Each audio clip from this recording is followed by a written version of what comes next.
Welcome back, or welcome if you're just joining us. This is The World This Week, and we're talking with John Keating of the Kuwait news agency, Vivian Walt of Time magazine, Dave Clark of the French news agency, AFP, and we're also speaking with Ron Linker of NOS, the Dutch public broadcaster.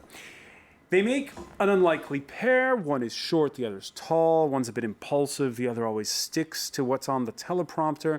Seems, though, that Barack Obama and Nicolas Sarkozy at the G20 summit last week, while they were arguing over France's vote in favor of full Palestinian membership of UNESCO, nonetheless found common ground on one point. An open microphone catching the following exchange.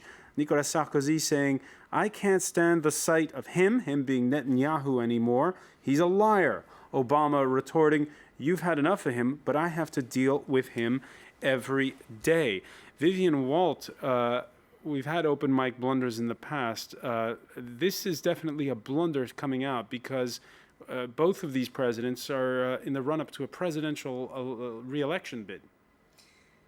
You know, you have to sympathize with these guys. I guess they can not help themselves, but, occasionally speak bluntly to each other. But, do they not know where the off switch is? It's extraordinary after all of these open mic incidents. I mean, obviously, the Middle East, well, it continues to be sort of in the background of a lot of things that are going on at the moment, is always the one that can rise up, always the issue that can rise up and essentially overwhelm everything else. And it's threatening to do that at the moment with the new Iran report by the IAEA, and essentially Israel becoming a lot more focused on some kind of retaliatory action, it appears. We'll go back to the details of that in a moment, but I just want to talk about the fact of this open mic incident, because it took a while to break the story. Yes, journalists heard it directly. They were provided with headphones in order to get a translation of a briefing that was going to take place. And the headphones were still plugged into the network, which was providing the translation. Nicolas Sarkozy was speaking in French, and so the comments that we've heard from Barack Obama were translated through this headphone mic. So the journalists heard them in French. Now, these were journalists from the Élysée Press Corps, from several leading news agencies, including my own, who overheard this. And they decided that, as it was just an accidentally overheard conversation, that it wouldn't be right to report it. But obviously, once 4 or 5 journalists have heard something, it's going to leak out eventually. And it did hit the internet this week, and now everyone's heard it around the world. Ron Linker, you were at the summit. Your thoughts on this? I wasn't at the briefing, but I was amazed to hear that it took 4 days for this story to break. That's amazing. And I was just wondering, is this something that's common practice with reporters in the Élysée to make deals about what you publish and what you won't publish? I thought it was a strange story. It wasn't a deal between them and the Élysée in this case. The journalists themselves discussed it and felt that it would be inappropriate for them to use it. It would presumably have got the translator or the person who provided the headphones into some trouble, and would have embarrassed Sarkozy and Obama just before they were about to make a big TV appearance. I'm giving their point of view. I personally would have reported it immediately, but I'm sticking by my colleagues on that. They made that decision. It wasn't me that overheard it. If it had been, I think you'd have heard about it. Somebody leaked it. Yes, possibly one of the journalists. Well, definitely one of the journalists who heard it. I mean, those quotes we had there were exactly the quotes I heard reported to me on the day itself. But. John Keating, he's been dubbed "No Drama Obama." He always looks at the teleprompter. The fact that we're hearing remarks that are made off the record, is that not for some sort of refreshing? Not so much for the Israelis. We'll get to that in a moment. But yeah, I mean, I don't know. I have to disagree with Dave on that one. I wouldn't have reported because I consider that it's a private conversations between them. It wasn't meant to be said in public. What value does it have? None really. I've done dozens of summits. I overhear things all the time. You hear officials, they let something slip. They don't mean it to get out the way it came out. I don't think it was a necessary thing to report. I mean, it filtered fine. But what is the big deal? They're only saying what Netanyahu knows already. The relationship between Sarkozy and Netanyahu is not good. between Obama and Netanyahu. It's terrible. I mean, Netanyahu has embarrassed Obama in front of the press in the White House, in his own home. And, he's disregarded Sarkozy's push for any sort of movement on the peace process. So this is not news to Netanyahu. I mean, I don't see where the news is. All right, you mentioned that you don't get much information at these from open mic remarks. So we can recall a 2006 G8 summit. The microphones open during lunch. Ensues an exchange which begins with the U.S. president, then George W. Bush, saying to the then British Prime Minister, "Yo, Blair." Here's what follows. Thanks for the sweaters, awfully thoughtful of you. I know you picked it up yourself. See, the irony is that what they need to do is get Syria to get Hezbollah to stop doing this shit, and it's over. And we're not blaming the Lebanese government. Vivian Walt, again, it brings up the... I didn't say that we don't get information from these things. I said the value of reporting it is different, because I didn't see any value in reporting something like that. In that particular story, it was on the front page of The Independent. It does. I mean, Ronald Reagan once said he was going to bomb Russia in 5 minutes, but that wasn't really worth anything either. It depends on it depends on what's said. But I mean, information is one thing. Value of reporting is a second thing for me. Information is the question, and when you go to these summits, Vivian Walt, it really is. They try to stage manage it as carefully as possible, and really, it's completely choreographed. I mean, I think that moment with Bush and Blair is absolutely, as you say, refreshing. It's a breath of fresh air. Finally, like two guys are talking human being to human being. Exactly what's on their mind. Whether or not you agree with it is another question. But otherwise, everything you get is utterly spoon-fed, choreographed, and really you could cover it from Paris. Not necessarily for Silvio Berlusconi, where he would sit in front of a microphone and say all sorts of things. Yeah, some of them talk like, and also the diplomats who are with them tell you things that they won't say in public press conferences. That's how you get your background information. That's how you get your diplomatic sources. So, I mean, you don't just take what the public presentation is at a press conference. That's just the spiel. Everything went well. We did what we could. Mm-hmm. But behind the scenes is where you get the information. I think there is one element of news in what was said in this one, and it's not, as you say, it's no surprise that they don't get on with Berlusconi.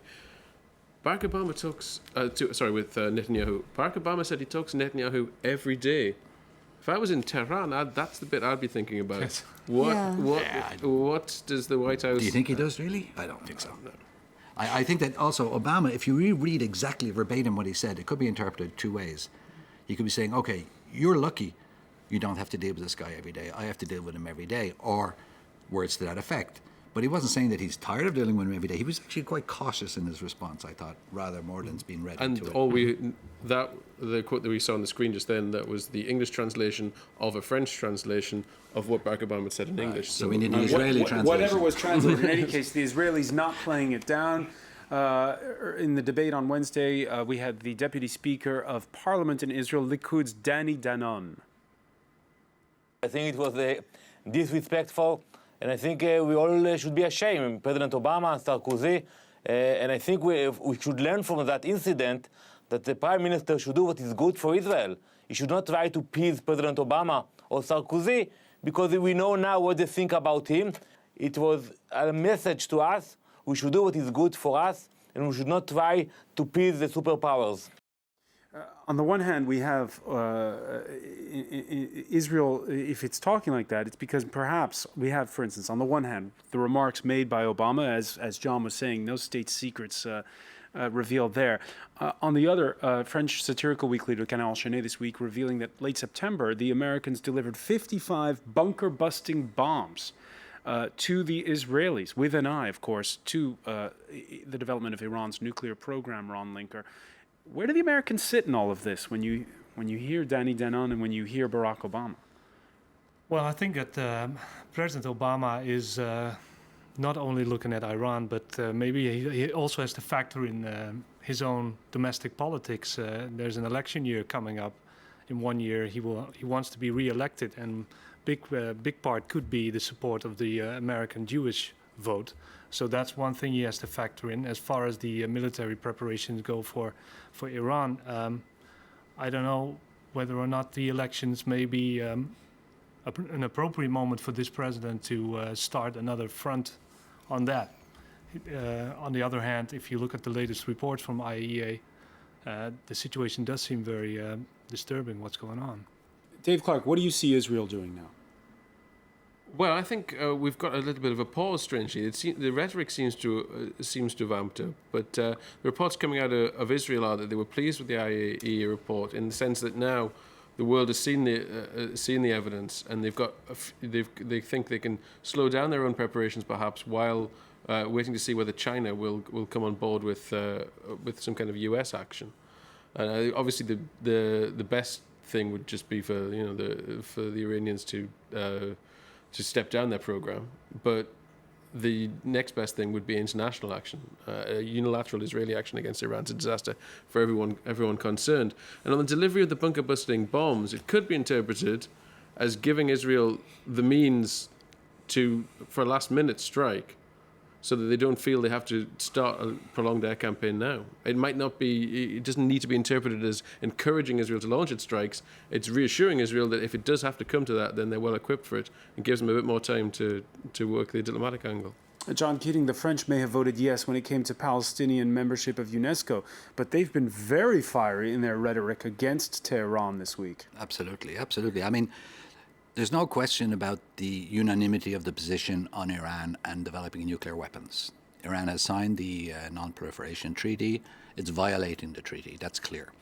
On the bunker-busting bombs, I think that's hype, because the Israelis already had bunker-busting bombs. They used them in Lebanon when they invaded Lebanon in 2006, and they fought Hezbollah, so it's hype. What's not hype today is the Wall Street Journal reported today, which is new to me, is that the U.S. has just delivered bunker-busting bombs to the United Arab Emirates, which has a territorial dispute and a long-standing territorial dispute with Iran. They're not friends.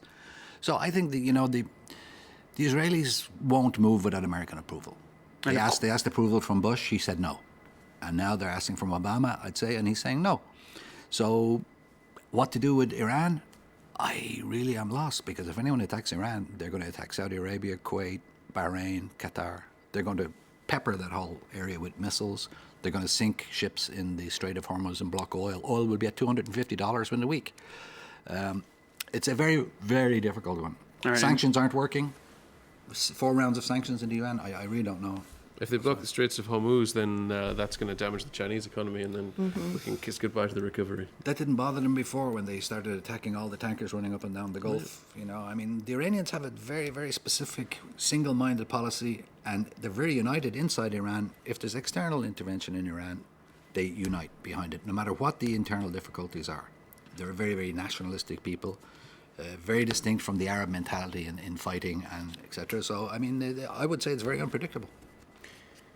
All right, we're going to move on, and just before we go, the world was shocked to learn the death this week in Philadelphia of the man they called Smokin' Joe, just weeks after he was diagnosed with liver cancer. Former heavyweight boxing champion Joe Frazier passing away at 67. His epic rivalry with Muhammad Ali looms large over a sport that's, well, we can say it's since lost a lot of its luster.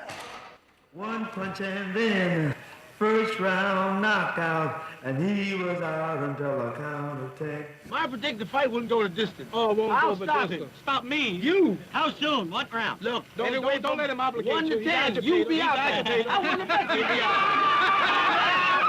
You be out there.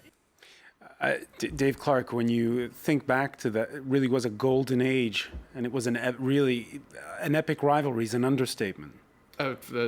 Fantastic sporting story, the probably the greatest sporting story of the 20th century, and it's inspired quite a lot of non-sporting culture. Norman Mailer's book about the Rumble in the Jungle is a fantastic piece of writing, and the film When We Were Kings, that incredible movie, and so it lived on beyond the fight itself. Now, as a very young radio reporter, I interviewed Joe Frazier. That was in Poughkeepsie, New York. He was promoting a boxing card. And on the subject of Ali, he scoffed at young fighters who trash talk at weigh-ins. You saw their trash talking. He told me that when we went at it, it was for real. And I remember he poked me in the solar plexus, Vivian Wald, with a sort of twinkle in his eye. That is great. And it was an intense rivalry. But what also was intense was, there I was, a young cub reporter with a tiny little cassette microphone. And he had the humility and greatness of a boxer who could look you straight in the eye. And really, you think about that, you think we do a lot of interviews, and there aren't many times where we can come back saying, I really interviewed someone who's great. Can you, in that league, what springs to your mind? Nelson Mandela. I guess that's probably the greatest guy I ever interviewed. I interviewed him also when I was pretty young. He had just come out of jail. I was in his garden in South Africa, and a servant brought a glass of orange juice, which of course I was much too nervous to touch. And finally he leaned over and said, "Drink your orange juice, my dear. It's not going to hurt your pretty little figure." And I was so bowled over, I thought, my God, this guy's been in jail a very long time. He missed the entire women's movement, for example. And so, yes, of course, incidents like that will stay with you forever as a journalist. Ron Linker, what's the sign of greatness in an interviewee? Well, I have to go back to an interview I did in 2010 with Bill Garnier. He's a World War II veteran. I thought it would be appropriate on Veterans Day maybe to mention him. I was there, and this guy, he fought in Europe. He liberated even parts of France. He fought the Battle of the Bulge, and he was portrayed in the Steven Spielberg series Band of Brothers. And I came there, and he still lived in South Philadelphia in a very small home, very humble. And I came in, and he said, in the end, he said, in stressful times like war, there's only one thing that keeps you going, and that's friendship. Your friends who suffer with you. And I went away with that thinking, yes, I think if be it stress for war or stress for a crisis, economic crisis, I think he's right, and it inspired me, yes. We're out of time, but just in one word, who was your greatest interview? My greatest interview? It's dangerous meeting your heroes because they often turn out to have feet of clay. John Keating? I would say I was the leader of the Fatah movement in a Palestinian refugee camp in South Lebanon. And during the meeting, we got chased, both of us, out of his office by radical fundamentalist Islamists who wanted to kidnap me and take me away. And I had a great interview with the guy, and he'd been there for 40 years in that camp. He'd never been outside the door. And I thought, my God, what a way to live. John Keating, we're going to leave it there. Dave Clark, Vivian Walt, Ron Linker, we want to thank you for joining us here in The World This Week.